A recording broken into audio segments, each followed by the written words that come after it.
And welcome to another bottom-up show with Rob Call. I'm Rob Call, the host of the show, and the show is available on Pacifica Radio Network, Progressive Radio Network, iHeartRadio, at opednews.com/podcasts, on Stitcher and SoundCloud and iTunes. And I'm excited to have as the guest for this show David Renton. He is the author of the book, The New Authoritarians, The Convergence on the Right.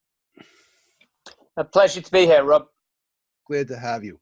So I'm trying something with this, so you on the video, please be patient.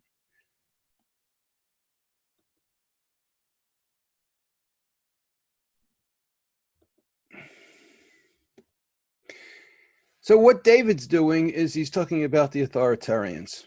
And it made me think that back at Occupy, we would hear this chant.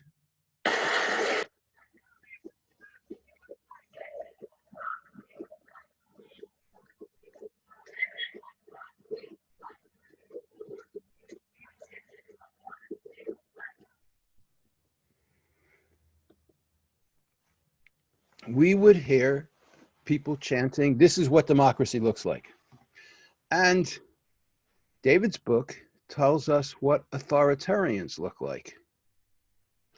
And it tells us how they've changed in recent times. So David Renton is a barrister. He's a historian and an anti-fascist activist. He's the author of Fascism, Theory and Practice, and his new book is The New Authoritarians, Convergence on the Right. So I want to start off, David, by asking you, what are the basic characteristics of authoritarians and authoritarianism? Well, I suppose we're just talking about a period of democracy, of capitalist democracy, where the democracy is being attenuated, it's becoming thin. It's not like we're all living in an epoch of dictatorships. But the truth is, you look around the world, there are just increasing number of regimes which have less and less democratic content compared to 40 years ago. So that might be less and less ability for minor parties to challenge for power. That might be internal cultures where you get opposition parties being regularly busted up by the police or whatever. What I'm talking about in the book, I suppose, aren't full-on authoritarians. I'm talking about societies like America, societies like my own country, Britain, like France, which are important to the system, the sorts of societies which other countries copy, but which are getting a bit closer to authoritarianism. Whether that means, say, in Britain, we're just going through a period now, which I'm sure will be very familiar to people in the States, of an incredibly strong executive government that's basically trying to rule without parliament. And an extra little factor here, of course, in the States is at least your executive, your president is elected. In our system, the person you get to be prime minister by having a majority in parliament. We seem to have like an indefinite situation here where there's not a majority of the governing party in parliament. There isn't going to be a majority for them anytime soon, but they're governing and they're making really, really big, significant decisions and just ignoring all opposition. They haven't become dictatorships. We're not post-democracy, but we've lost something. We've lost something important. But I'm going to go back to you. I need a definition of what authoritarianism. Now you started off by saying less democracy, but what does authoritarianism look like? Well, look, the example which people have in their mind, like you want authoritarianism with a capital A, you might talk about something like the big dictatorships of the 1930s. Hitler, Stalin, they're one-party states. There's no opportunity for a minor party to challenge for power. There's no conflict within the institutions. They all prop up a system of one-party rule. Now that's authoritarianism with a capital A, the real purest thing. What I'm talking about, authoritarianism. Yeah. Okay. Now, what's an authoritarian? Well, an authoritarian is someone who wants their society to be run in that way. Can you get into a little bit more? What kind of person is an authoritarian? Okay, look, there's a huge debate amongst political scientists and social scientists whether authoritarian regimes tend to be backed up by certain kind of personality streak or by certain groups of people in power. So there's a big whole argument. I mean, this isn't particularly something I talk about in my book, but there's a whole argument, for example, that there's an authoritarian personality. There's someone who doesn't just, it's not just that they like these systems of one party rule and no democracy and no opposition and so on, but they like having that kind of authoritarianism in their lives too. And therefore they support these regimes because they see it. They see some sort of connection between systems of authority which they can benefit from and this total system of one party rule, etc. Now, are there authoritarians on the left and the right? There can be. There have been in history. There have been times when that's really important. I mean, if you're in Europe in the 1930s, it really, really matters that lots of people on the left believe in this one-party dictatorship, Soviet Union, the Communist Party, and so on. And that creates all sorts of problems for the left. But Jesus, I mean, certainly in Britain, that's really not been our problem for a long time. So you can have it. I'm not ruling it out. But I suppose where you get it at the moment in the States, people often talk about, is there a populism of the left? And is there some sort of populism of the left which shares some characteristics with Trump? And yeah, there's one or two states in the world that you could fit into that. But that's really not where Trump comes from. And it's certainly not the case that any significant part of his support are those sorts of people who in another context would be liking those sorts of states. Now, what we've seen, though, is a lot of people on the right look at a candidate like Bernie Sanders, who was a democratic socialist, and they say, well, that's what happened in Nazi Germany. What? That there were leftists in Nazi Germany? That they were the socialists of Nazi Germany that supported Hitler. Yeah, well, the socialists in Germany didn't support Hitler. The socialists and the communists were his first victims. They were jailed in vast numbers, and very few of them survived the Second World War. They're the first people who opposed him, and they were the first people he jailed. They didn't in any way provide a route for him into power. They were the obstacle to him getting into power. Okay. What is there any idea? Do you have any idea of what kind of person becomes an authoritarian? Look, I think there's kind of different ways you could look at that. You could start off and saying you could do it as a matter of individual biographies, and I've certainly come across people in my own lives who I'm surprised to see that the journeys they've gone through and the politics they have now are very different from what they were 10 or 20 years ago. But I don't think it's that useful to try and generalize from people or whatever. I think it's more useful to try and think, what are some of the forces in society which mean that right now people are more likely to be supportive of authoritarian people than they would have been, say, 10 or 20 years ago. And, some of the processes I'm talking about in the book, for example, are the ways in which we have a certain kind of internet culture that drives people towards certain sort of positions. They feel a sense of rage and frustration that their opinions aren't necessarily agreed with by other people. They feel they're being silenced. And then then it's very easy for those people then to get attracted to the authoritarians, because the authoritarians are playing canny game. Most of the time, they're not saying, support me because I'm this all-powerful human being. They're saying, support me because my voice isn't being heard. And I'm in the same boat as you because your voice isn't being heard. And they try and create a kind of emotional affinity between people who are, of a certain age, spend a lot of their days online, get into arguments, lose those arguments. And they try and get those sorts of people to feel that somehow they share the same things as, often very rich individuals who have some pretty unpleasant ideas about how they should rule. And your book focuses on how authoritarian movements have changed recently. So what is the nature of today's authoritarian movements and authoritarian groups, and how have they changed?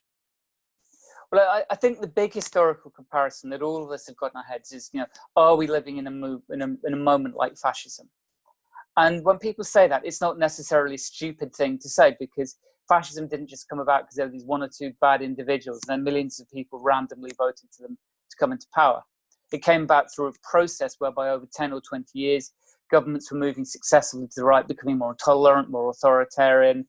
And the regimes had a relationship with each other where they competed with each other, tried to outbid each other to be the wildest and the strangest and the wackiest. And that sort of process of competition, you could see something like that happening right around the world in the last 3 or 4 years, from Brexit to Trump to the sport to Bolsonaro in Brazil. There's been a process where people are kind of egging themselves on to go, one stage further. So the idea that we might be in a moment a bit like fascism is an idea that's very widespread. One of the core arguments of my book, though, is it's really just wrong to see someone like, say, Trump or maybe Boris Johnson in Britain as already a fascist, already a significant way along the way to fascism. You know, there's a lot more at stake before you start talking about fascism. You know, one-party states, military dictatorships, complete jailing of all opposition. The world's not at that point. To be honest, it's not. The advanced, richest countries aren't anywhere really near that point. So we're having parties which are becoming more authoritarian. You could see a kind of memory or a shape or some kind of family resemblance between them and fascism. But it's a kind of shadow relationship. They're not that far gone yet. So what I'm trying to do is, I suppose, I'm trying to say in my book both that people are right to be concerned about how society is going, but also to have a sense of where we're actually at. Because if, you know, this really is 2 seconds to midnight and we're right at the worst possible moment before things get tremendously bad, you know, that's actually quite a disabling, disempowering thought. It's wrong to exaggerate how close we are. If you start exaggerating how close we are, that actually demobilizes activists and prevents them fighting against things. The direction travel's bad, which is not there yet. How does it demobilize us? Well, one of the ways it can demobilize you is that if you turn around and say, you know, right now,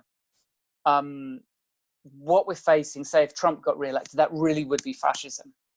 One of the corollaries would be is you've just got to vote for anyone, no matter how bad, no matter even if they're going to let people down, no matter even if they don't have much of a rapport with tens of millions of voters, you still got to vote for them because anything is better than Trump. Now, I think if you look at, say, your presidential election in 2016, that you could kind of see that happening. The strongest argument that the kind of liberal wing of the Democrats had, or the mainstream wing of the Democrats had, you got to vote for a relatively establishment candidate because the alternative is fascism. And one of the effects that had was that people kind of went along with a relatively establishment candidate who was extremely poor at appealing to tens or hundreds of millions of voters. You're talking about Hillary. Yeah, I'm trying to be nice. I'm trying not to say that this is just about Hillary, because on this show, you don't have to be nice to Hillary. Okay, but my point is that I'm not, in a sense, I'm not trying to talk about America like all politics happens in the States. You know, all around the world, people are seeing those same problems. In France, they had the choice about should they vote for President Macron or not, even though, you know, voters were well aware that Macron was offering almost nothing. All he was offering was cuts and misery. Well, now, you know, I call the show the Bottom Up Show because I think we're Sure. transitioning from a top down to a more bottom up culture. And in the States, the leadership of the Democratic Party anointed Hillary to be the candidate, and they rigged the system in the primaries to make it happen. Is that also what's happened elsewhere as well? Because I really don't know. And is that what happened with Macron, and what happened with Boris Johnson and Bolsonaro? Well, look, you know, I'm going to give you some examples. With Bolsonaro, it wasn't quite so much that the centrists were rigging the opposition to Bolsonaro, but there was a massive process of the rigging of that election. And there was a candidate. They rigged the prosecution. Yeah, exactly. The guy who was going to win. Yeah. I mean, the Workers' Party, they've been allowed to run Lula were like 20, 30 points ahead in the polls. And the judges who were involved in that process are now sitting in Bolsonaro's cabinet. They got rewarded for the most outrageous and grotesque assault on democracy by giving positions of power. With France, it's kind of different. It's not so much that it was rigged, but you have a presidential system which boils down to a two-party runoff. And there was immense pressure put on the left to say, you know, don't stand candidates who are too far to the left, rail behind this completely mainstream figure, exaggerate how good he's going to be because the alternative is in that case, the Front National winning. And it, you know, it's quite a point of pride, I think, for the global left that actually you had left there that stood up to those things and said, look, we are going to vote against the FN because we think the FN are fascists and they're evil, but we're not going to stand down our armies. We're going to retain all our critical faculties, and we're going to be honest about the candidates we're voting for. Because even once this guy wins, Macron, we're going to have 4 more years of social protest, and that's exactly what's happened.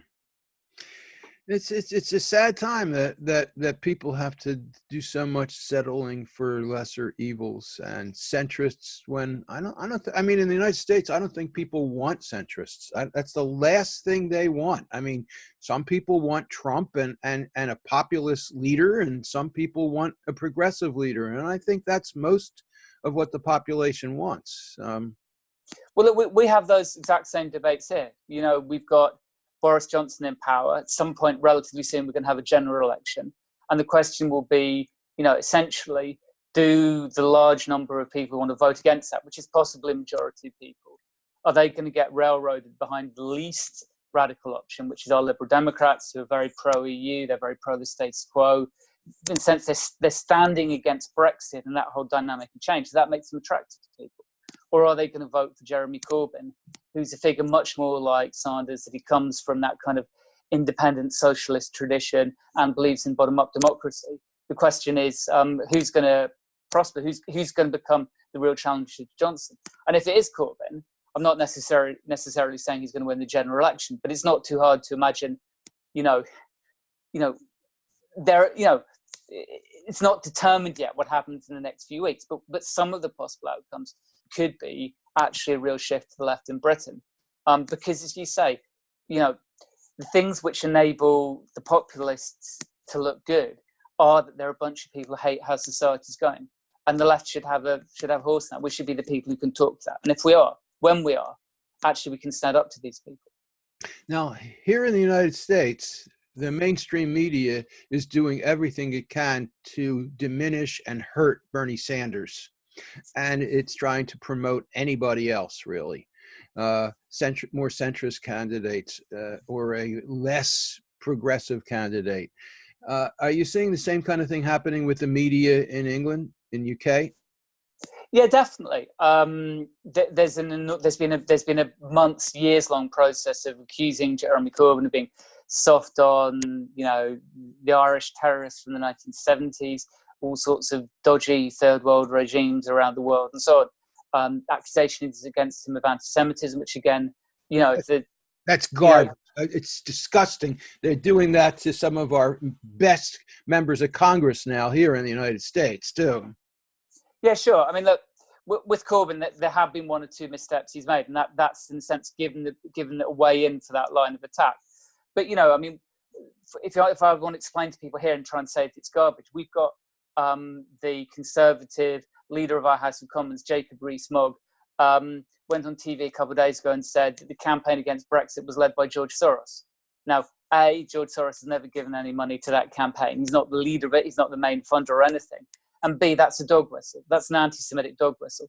If people are responding to Corbyn's relatively minor mistakes and exaggerating them and not seeing this huge anti-Semitism in front of their faces, there's something really wrong with their judgment, I think.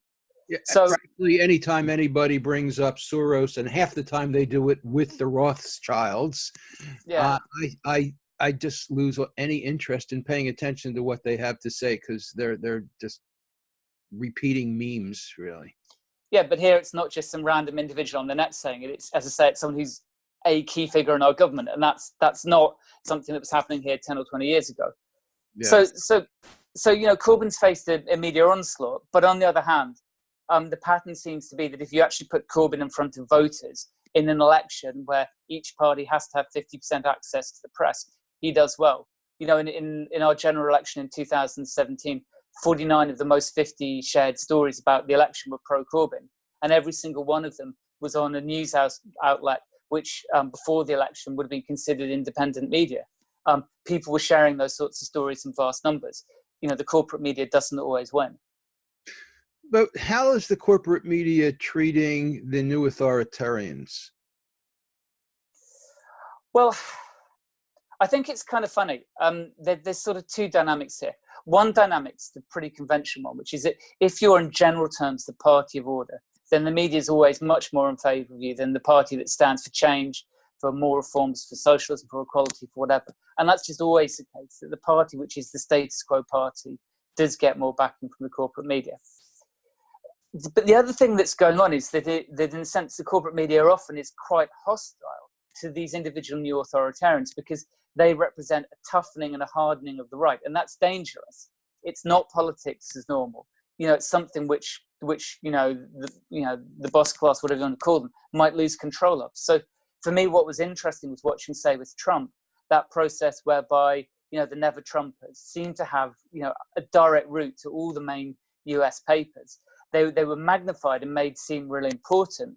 And then when they failed to stop him, when he did get the Republican nomination, they largely disappeared, and that strategy kind of lost any sort of coherence.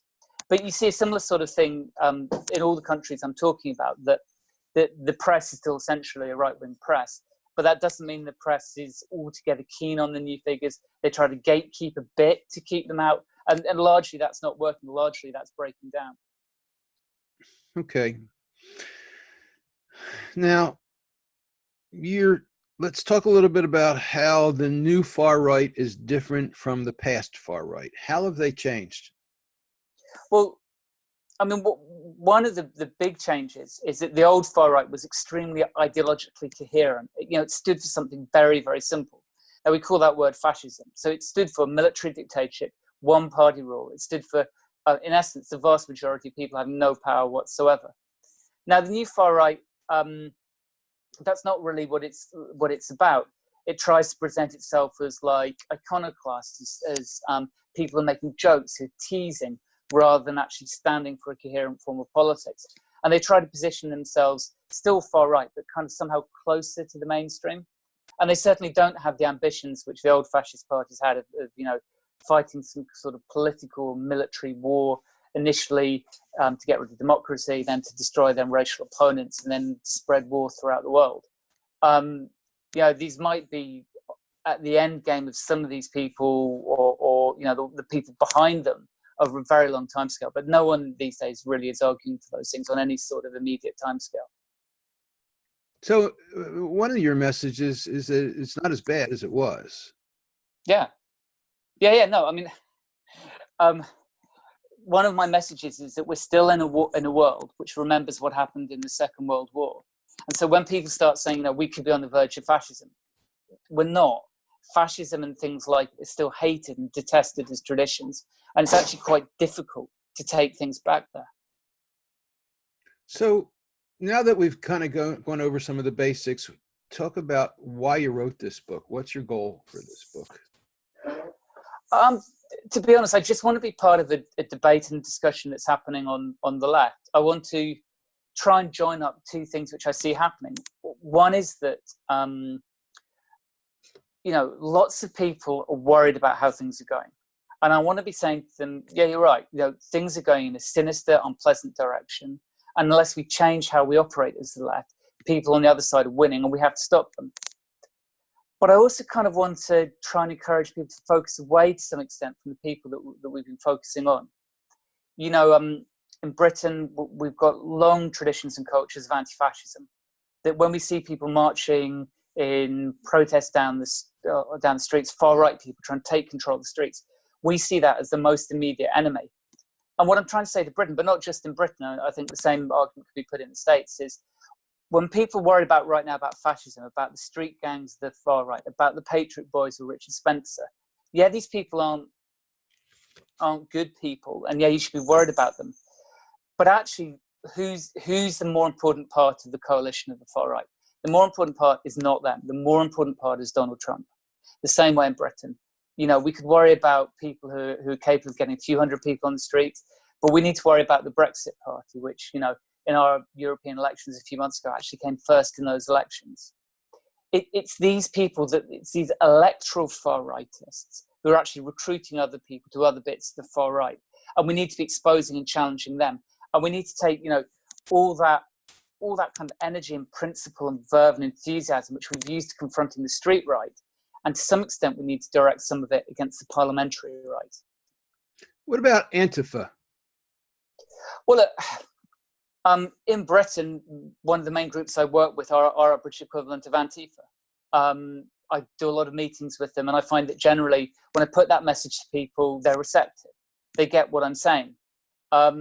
This isn't to say, stand down your armies. That's not the point of my message to Antifa.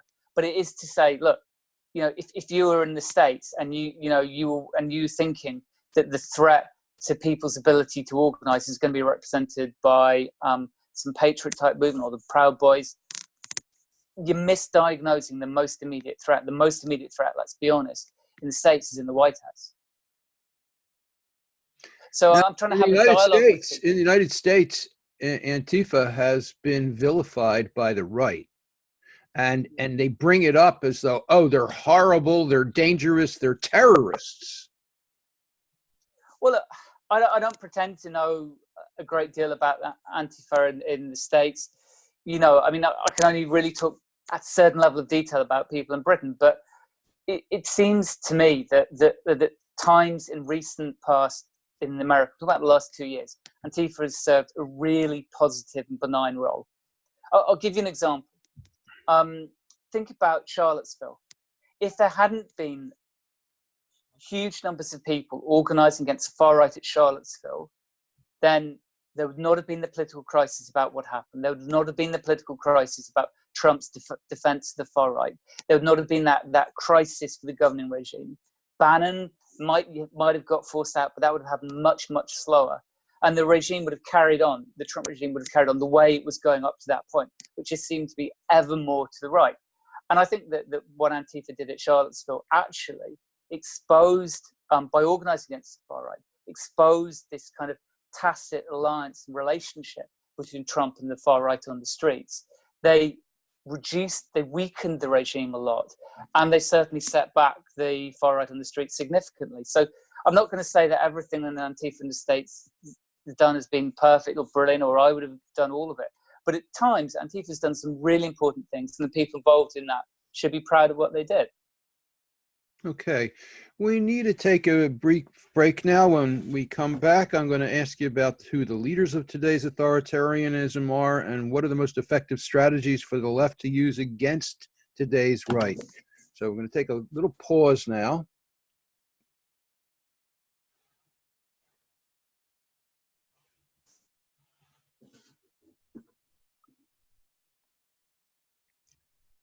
And this is the Rob Call Bottom Up Show, sponsored by opednews.com, progressive news and opinion. That's left of Bernie Sanders and Jeremy Corbyn. And my guest for this show is David Renton. He's a barrister, historian, and anti-fascist activist. He's the author of Fascism Theory and Practice, and we're talking about his new book, The Authoritarians. We're talking about his new book, The New Authoritarians, Convergence on the Right. So who are the leaders of today's authoritarianism? Well, I'm talking about the likes of, in the States, Trump and Bannon. I'm talking about the likes of Nigel Farage in Britain. I'm talking about the likes of Le Pen in France, Bolsonaro in Brazil. So the leaders of big political parties which are pushing society to the right. Okay. And what are the most effective strategies for the left to use against today's right? Well, I've just given an example of Charlottesville. I suppose the point I'm making is all around the world, there have been repeated stories like that, where you get people on the left trying to expose this relationship between the people in conventional politics and the far right on the streets. And by exposing that relationship, have actually undermined the people at the top of politics. I've given an example of Charlottesville. You know, you could talk a very similar way about what happened on Trump's inauguration day with the punch of Richard Spencer. I thought that was a very effective thing that people did. I'm not saying that punching the far right is always the right thing to do. If someone punched Donald Trump, that would probably be disastrous. But it worked in the context. It worked in the context because what happened? Describe what actually happened. Okay, so Richard Spencer's a figure who's on the very far edges of the US far right. He's sort of dabbled with fascism. He's got a way of presenting himself where he kind of seems a bit slicker and more kind of creepy than that. But that's basically who he is. He was on the day that Trump was inaugurated. He was filmed. A demonstrator came up to him and said, you know, you're part of the far right, aren't you? You hate black people, don't you? And Spencer gave these really creepy, dishonest, long explanations. And it looked terrible in that few seconds of video. And then the demonstrator punched him. And then this was something that was shown people took that clip, that meme, showed it around the world. I know tens of millions of people saw it around the world. And one of the reasons why it was effective, one of the reasons was just because Spencer came over really badly in it. You know, he looked like everything that people always say about the street far right. You know, he couldn't say clearly and in a believable way that he wasn't a fascist. But another reason why it was so effective is because it took place on the day of Trump's inauguration. And it seemed to expose in that moment that this was a government that was going to have some sort of relationship, that was going to see those people as its allies, its followers, and was going to back them up. You know, as of course Trump has since done. But there've been lots of examples like this. Like there was an incident earlier this year. There were mass shootings in New Zealand. An Australian senator, Fraser Anning, was defending the killings.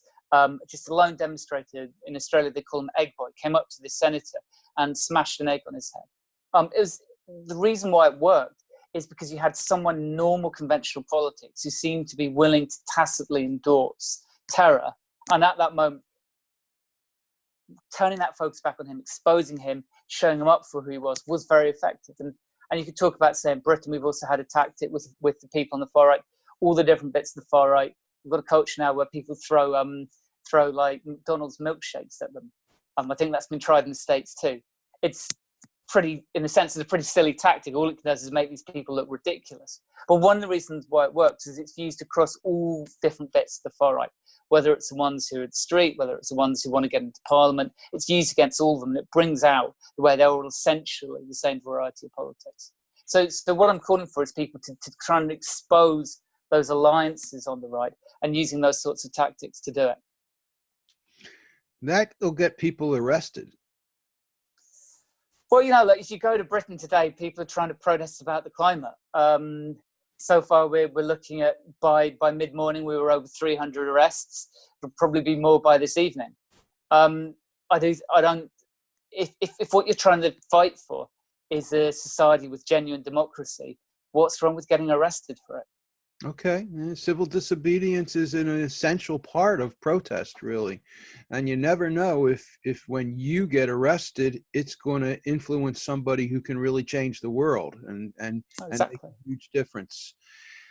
Okay, but you know, that's not something that I think I'm seeing that much of here in the United States. And when anybody from Antifa takes any kind of an action, the right is going after them, like treating them like terrorists. And here in the United States, we've had that situation with eco protests, where people who protest about the environment are being treated as eco-terrorists. So it's a dangerous threat that the right is producing, and with the cooperation of corporations, of course. Look, I'm sure that's right, but I gave the example of Charlottesville earlier. What happened a year after Charlottesville? The first Charlottesville, the far right turned out something like 800 people on the streets. The second one a year later, I doubt they got even 80 people out. Why did their numbers fall so catastrophically from their point of view?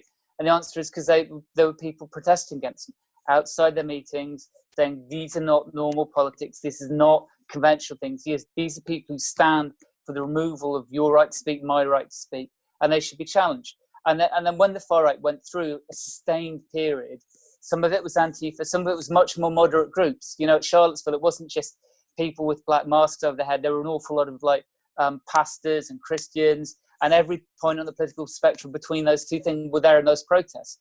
But all those different people together have managed to significantly isolate the street far right, and it's a lot weaker than it was 2 years ago. And that's, to my mind, that's pretty obviously a good thing. And the other thing that happens is that when these far right protesters go out, they get identified, and when they're identified, they lose their jobs. Yeah. I mean, look, one of the things I do want to say that follows from my book is you've got to be clear with yourself about who you're against. If you're against someone who's a fascist or thereabouts and stands for those sorts of politics, if it's, you know, like the head of the Daily Stormer website, you know, and they're not really hiding it, then I think those tactics are entirely legitimate. But one of the things I'm saying is that people really do need to be clever and intelligent and think through what exactly are they focusing? Who is the enemy? How close are they to fascism? Because to be honest, those tactics seems entirely appropriate to me against those sorts of people. But if someone was going to start saying you should use them against the the head of your local college Republican chapter, then I don't think they'd be the right tactics anymore. No, I'm talking about people who go out and protest and wear swastikas and who say that and chant against Jews or blacks or what have you. Yeah, but that's exactly why, in a sense, that thing I started with, we're talking about 10, 15 minutes ago, about being really clear in your head about who's actually a fascist. That's actually important, because you've got to be these tactics can be legitimate, but they have to be targeted. They get a legitimacy because of who they're aimed at. Now, you also talk in the book about how there are some liabilities on the left as well. Yeah, I mean, one of the big things I'm talking about, I suppose, is that across the left internationally, I'm saying that all of us remember periods, whether it's the 70s or the 30s, where there was a heroic anti-fascist struggle, and think that we're doing it, even if actually what we're doing is something completely different. One of the reasons why, for example, the far right's been so successful in contemporary Europe is because they don't look like fascists. So if you've got in your head quite a sensible and legitimate and credible idea that we've got to confront fascism, but the people watching you think that the ones that you're confronting aren't fascists at all, then that strategy won't work. So that's the example through my book, is I try to talk at some point and say, look, there are some mistakes that our side's making too. Okay. And how is today's, you're talking about how today's far right is different from the past far right. How about the left? How is today's left different from earlier iterations of the left? Well, I mean, one of our biggest weaknesses, we just have to be honest about, is that a lot of where the left had a credibility from 40 years or 20 years ago is that we were rooted in the lives of just masses of working class people. If you go back to, it's not that distant a time, say in Britain and even in the States, where the left was absolutely rooted in halls run by local branches of trade unions, and you had a connection with an awful lot of people who didn't have a lot.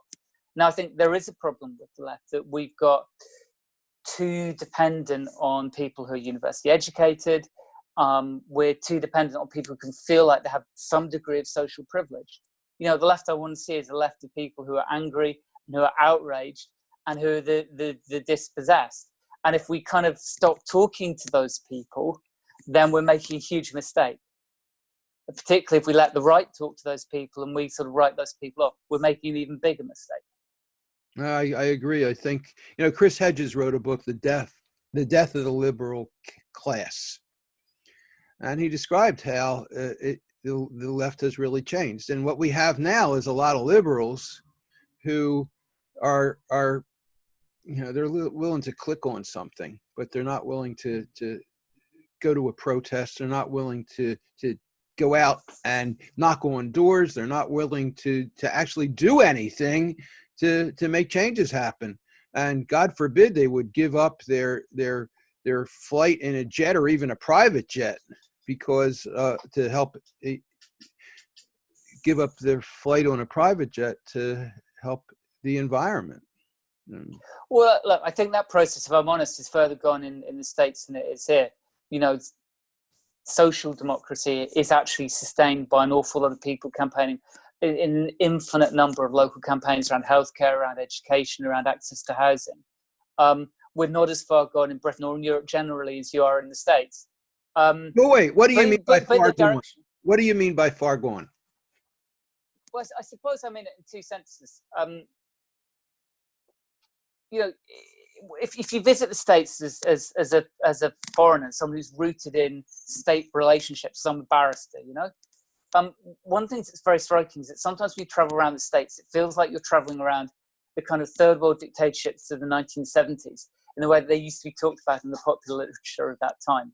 In other words, there's many, many, many fewer public services. There's many, many fewer, there's much weaker infrastructure. Jesus, even some really simple things like the quality of your roads, they're quite extraordinary.